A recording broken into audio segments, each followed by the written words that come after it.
പ്രതിക്കൂട്ടിൽ മറ്റൊരു യുവനടനും. ജൂനിയർ ആർട്ടിസ്റ്റായിരിക്കുമ്പോൾ ഈ നടൻ പീഡിപ്പിച്ചെന്നാണ് പരാതി. പരാതിയിൽ അന്വേഷണ സംഘത്തിന് മൊഴി കൊടുത്തുവെന്നും നടി വ്യക്തമാക്കി. വ്യക്തിപരമായ നേട്ടത്തിനല്ല പരാതി നൽകിയത്. കലാരംഗത്ത് നേരിട്ട പ്രശ്നമാണ് പരാതിയായി ഉന്നയിച്ചത്. നേരത്തെ ആരോപണം ഉന്നയിച്ച അതേ നടനെതിരെയാണ് പരാതി നൽകിയത്. വീട്ടുകാരെ ബോധ്യപ്പെടുത്തിയ ശേഷം നടന്റെ പേര് പറയുമെന്നും നടി പറഞ്ഞു. മൊഴി കൊടുത്തതിന് ശേഷം മാധ്യമപ്രവർത്തകരോട് പ്രതികരിക്കുകയായിരുന്നു നടി. വിദേശ നമ്പറിൽ നിന്ന് ഫോൺ കോൾ വരുന്നുണ്ട്, എന്നാൽ ഞാൻ ഭയക്കുന്നില്ല. ആരും ഭീഷണിപ്പെടുത്താൻ നോക്കണ്ടെന്നും മാധ്യമപ്രവർത്തകരെന്ന പേരിൽ ചിലർ വരുന്നുണ്ടെന്നും നടി പറഞ്ഞു. വീട്ടിൽ നിന്നുൾപ്പെടെ പിന്തുണ ലഭിക്കുന്നില്ലെന്നും പിന്തുണ ലഭിക്കുന്ന സാഹചര്യത്തിൽ നടന്റെ പേര് വെളിപ്പെടുത്തുമെന്നും നടി വ്യക്തമാക്കി. ജൂനിയർ ആർട്ടിസ്റ്റായി ലൊക്കേഷനിൽ എത്തിയപ്പോഴായിരുന്നു ദുരനുഭവം ഉണ്ടായത്. പിന്നിൽ നിന്നും യുവതാരം അപ്രതീക്ഷിതമായി കടന്നുപിടിക്കുകയായിരുന്നു. പിന്നീട് ഇയാൾ മാപ്പ് പറഞ്ഞ് തലയൂരിയെന്നും നടി ആരോപിക്കുന്നു.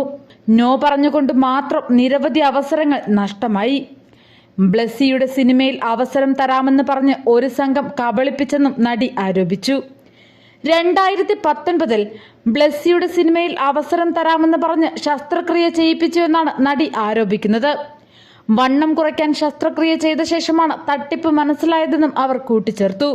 സിനിമയിൽ മദ്യവും മയക്കുമരുന്നും ഉണ്ടെന്നും നടി പറയുന്നു. അതിനിടെ യുവനടിയുടെ പരാതിയിൽ നടൻ സിദ്ദിഖിനെതിരെ ബലാത്സംഗ കുറ്റം ചുമത്തി. തുടർന്ന് സിദ്ദിഖ് മുൻകൂർ ജാമ്യത്തിന് ശ്രമം ആരംഭിച്ചു. കൊച്ചിയിലെ അഭിഭാഷകരുമായി സിദ്ദിഖ് ചർച്ച നടത്തി. ഹൈക്കോടതിയെ സമീപിക്കാനാണ് ആലോചന.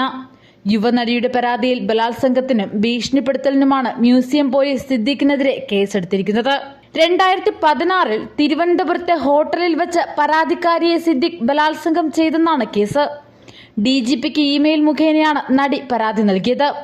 സിനിമയിൽ അവസരം വാഗ്ദാനം ചെയ്ത് വിളിച്ചു വരുത്തി മസ്കറ്റ് ഹോട്ടലിൽ വെച്ച് ബലാത്സംഗം ചെയ്തെന്നായിരുന്നു നടിയുടെ വെളിപ്പെടുത്തൽ. സിനിമയിൽ അവസരം വാഗ്ദാനം ചെയ്തായിരുന്നു പീഡനം.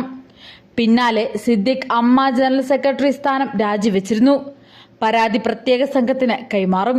സമൂഹ മാധ്യമങ്ങളിലൂടെ നേരത്തെ നടി വിഷയം ഉന്നയിച്ചിരുന്നു. ഒടുവിൽ ഹേമ കമ്മിറ്റി റിപ്പോർട്ട് പുറത്തു വന്നതോടെയാണ് നടി മാധ്യമങ്ങൾക്ക് മുന്നിൽ സിദ്ദിഖിന്റെ പേരെടുത്ത് പറഞ്ഞ് ആരോപണം ആവർത്തിച്ചത്. പിന്നാലെ താരസംഘടന അമ്മയുടെ ജനറൽ സെക്രട്ടറി സ്ഥാനത്തു നിന്നും സിദ്ദിഖ് രാജിവെക്കുകയായിരുന്നു.